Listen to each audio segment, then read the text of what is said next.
Okay, let's start today with a premise that, well, it might make you a little uncomfortable. Which is exactly why we're doing this deep dive. Right, exactly. Because I want you to imagine, just for a second, that comedy isn't just about getting a quick laugh at a bar.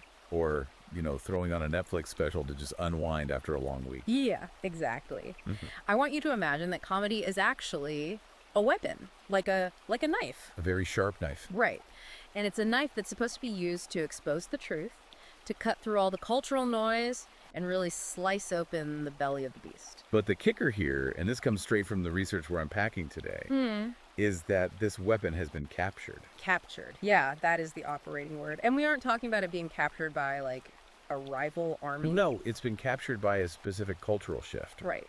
A culture that, according to the source material we're looking at, is just absolutely obsessed with safety, with feelings, and making sure nobody ever gets their feathers ruffled.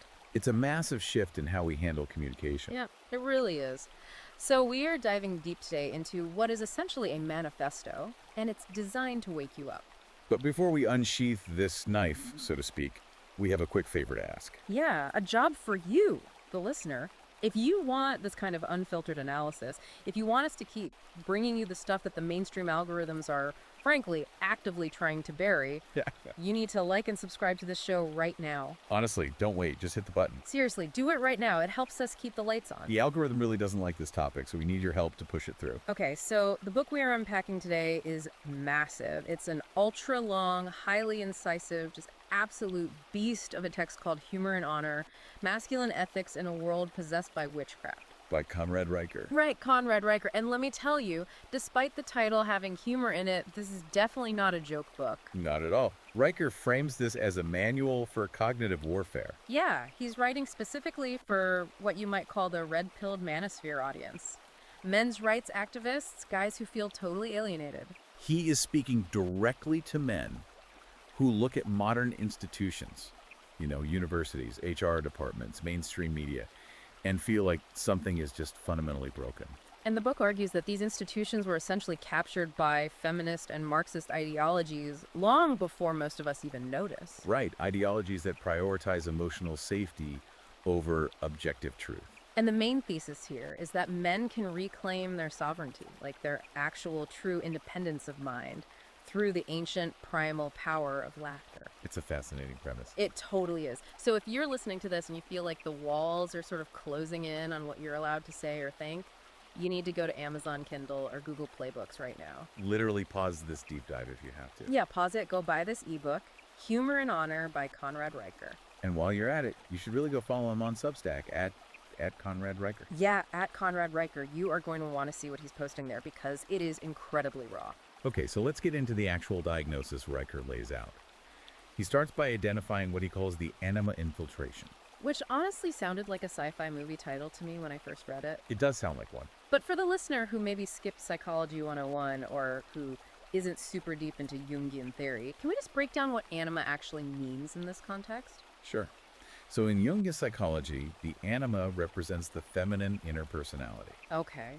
And Riker uses it to describe a massive shift in the fundamental purpose of comedy itself. Because historically, he argues that comedy was very masculine coded, right? Exactly. It was a tool for truth. It was used for establishing hierarchy, for checking power. It was aggressive. It was about logos. Yes. But Riker's argument is that it has shifted. Now it's become a tool of therapy and validation. Which he codes as feminine or anima-driven. Right. And the best example he gives, and the book goes into incredible detail on this, is the contrast between Dave Chappelle and Hannah Gadsby. This was a crucial comparison to me. Because if you look at Hannah Gadsby's special, Nanette, which came out a few years ago. The mainstream media absolutely hailed it as a masterpiece. Right, they loved it. But Riker analyzes it completely differently. He doesn't even see it as comedy. He calls it emotional hostage-taking. Which is a heavy term. But he explains it by looking at the structure. In a traditional joke, you have a syllogism. It's logic. A plus B equals C, usually with some kind of surprise twist. It's an intellectual exercise for the audience. Right. But Riker argues that Gadsby replaces the syllogism with testimony. She presents her pain.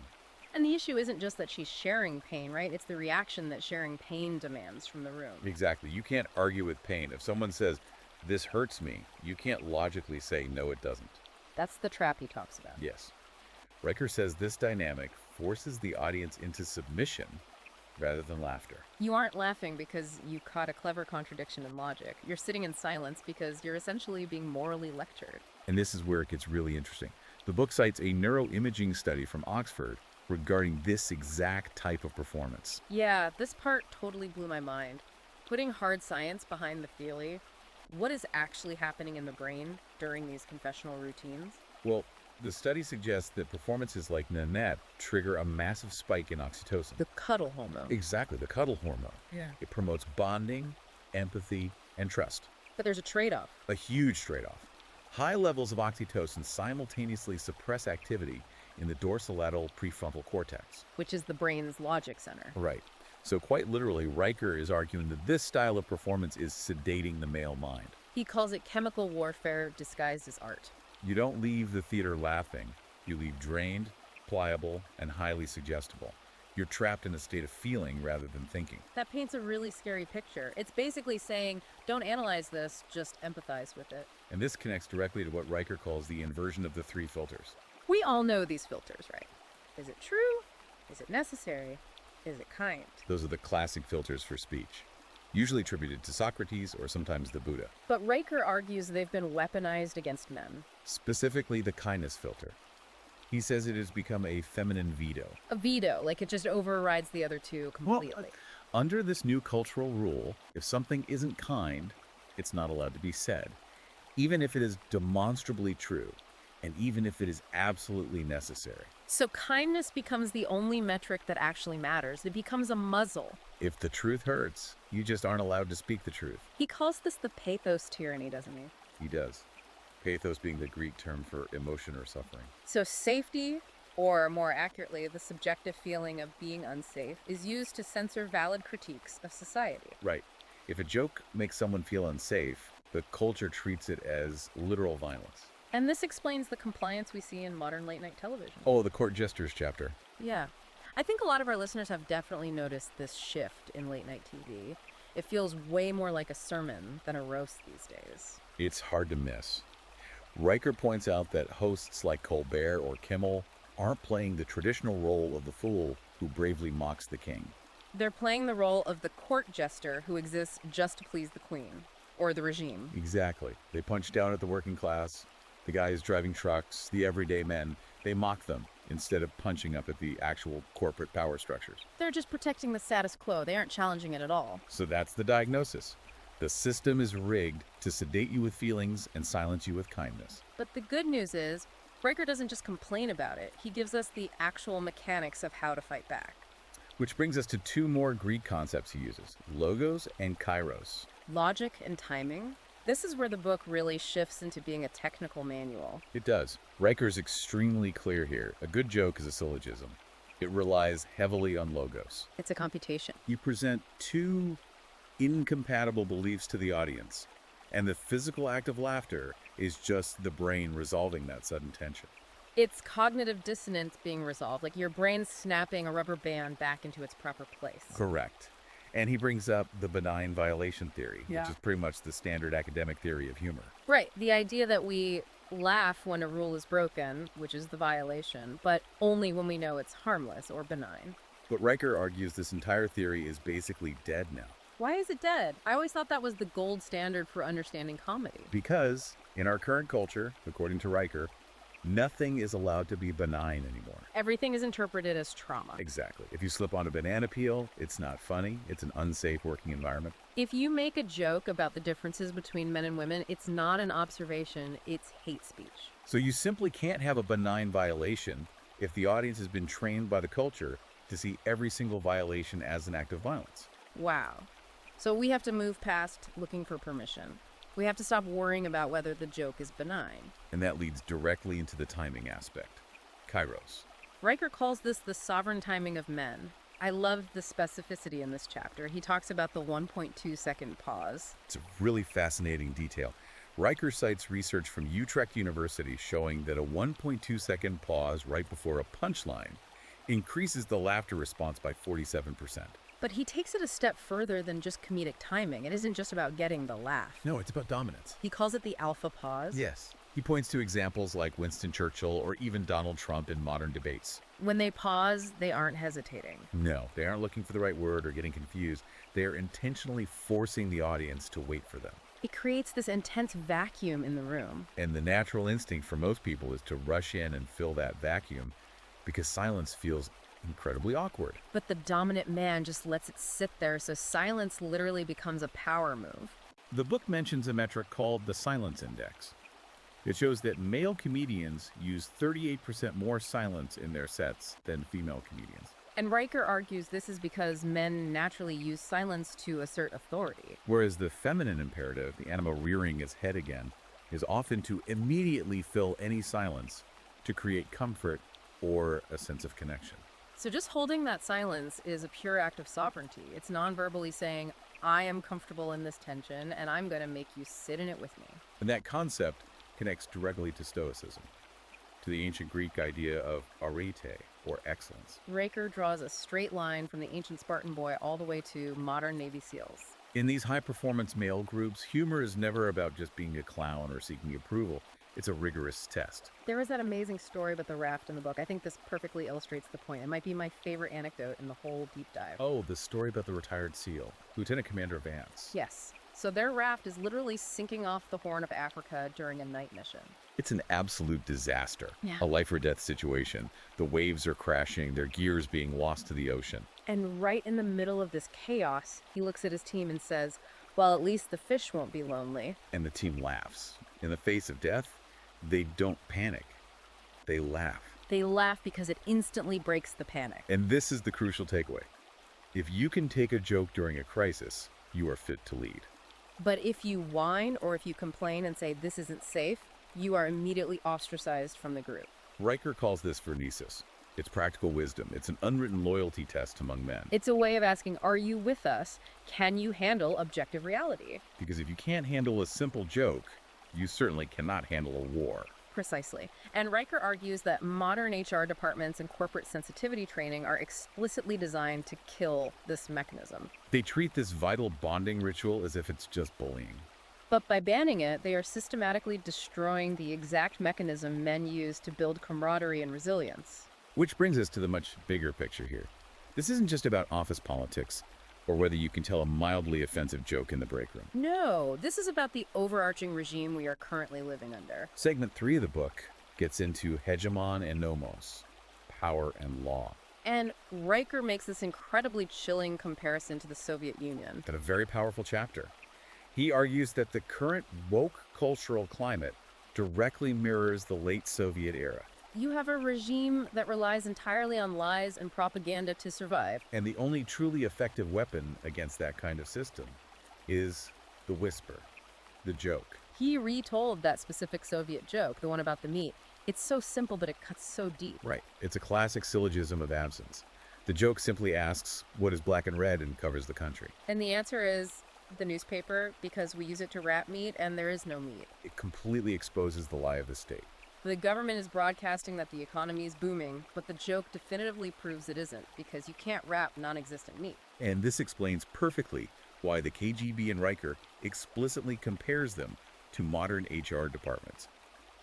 Here feared laughter, far more than they feared anger. You can police anger. You can arrest someone for rioting or shouting. But laughter inherently implies that the authority figure is ridiculous. If the people are laughing at the leader has already lost their legitimacy. And now we see the law actively stepping in to stop the laughter in our own society. Nomos. This is where the book gets genuinely scary. Riker tracks how the legal definition of harm has been slowly redefined. It used to strictly mean physical injury or direct financial loss, tangible things. Now, it legally includes emotional distress. The juice box guy comes to mind immediately here. That story made my blood boil when I read it. Mike Ward, the Canadian comedian. Yes, he was heavily fined by a human rights tribunal for a joke he made about a public figure. And Riker also mentions the juice box comparison regarding gender fluidity, where the legal argument against the comedian wasn't that he incited any violence. No, the argument was simply that he caused humiliation. So the law now exists to protect the feelings of these designated protected classes, while actively silencing what Riker calls the red-pilled truth tellers. And we are seeing this happen in the UK too, right? Oh, absolutely. You literally have police investigating people for tweets. Yes. It isn't just about getting canceled on Twitter anymore, it's the actual state apparatus coming for you. Riker calls comedians the canary in the coal mine. When you aren't allowed to joke about the sacred cows, and today those cows are gender, diversity, equity, it means the society is possessed. It's the first glaring sign of a totalitarian slide. If you can't mock the thing that rules over you, you simply are not free. So the question is, what do we do about it?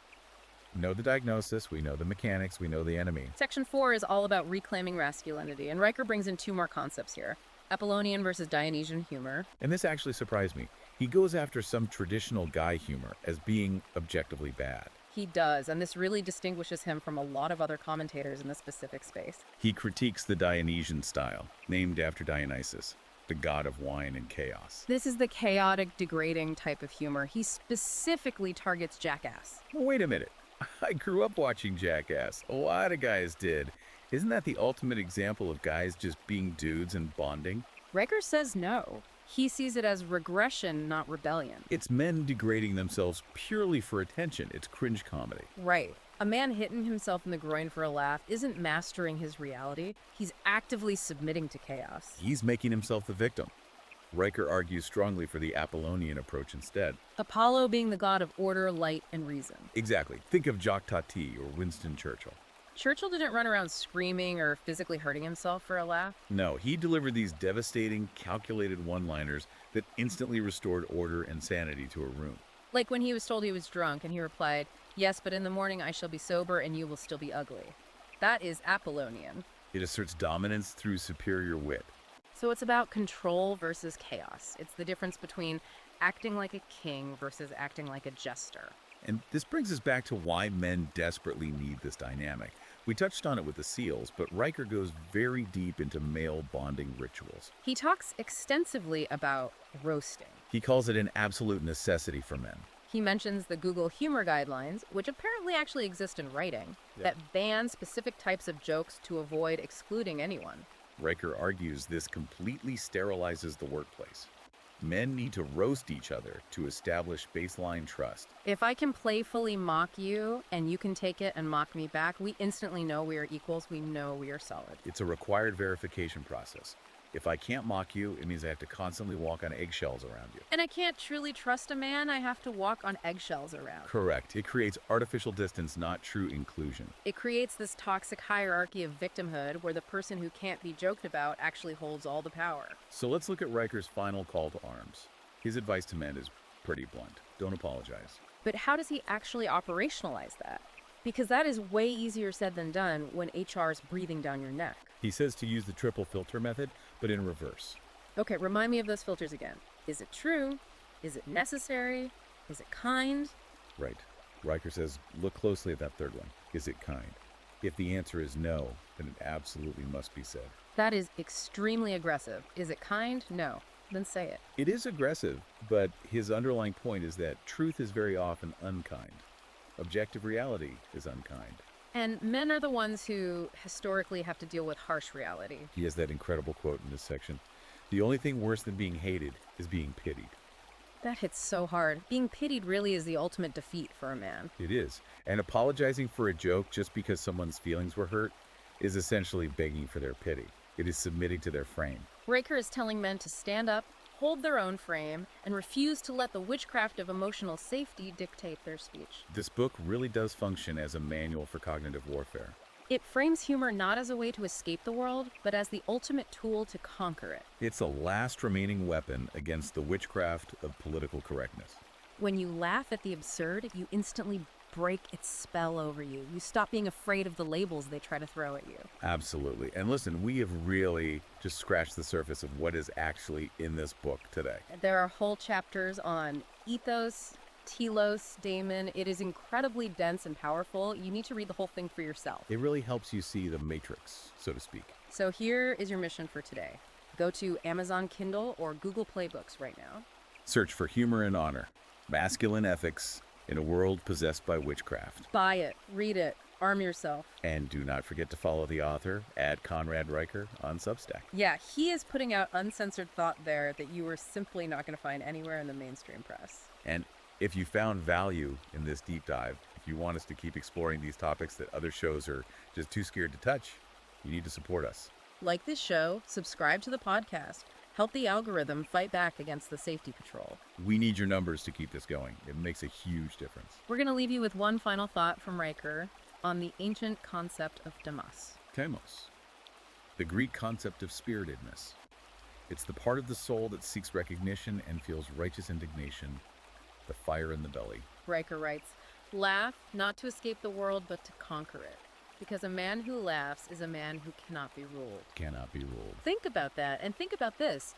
What happens when the regime realizes they can't stop the laughter with HR policies? Do they make laughter itself illegal? Will the underground resistance of the future just be men telling jokes in dark basements? The crazy thought. It is. Thanks for listening to The Deep Dive. We'll see you next time.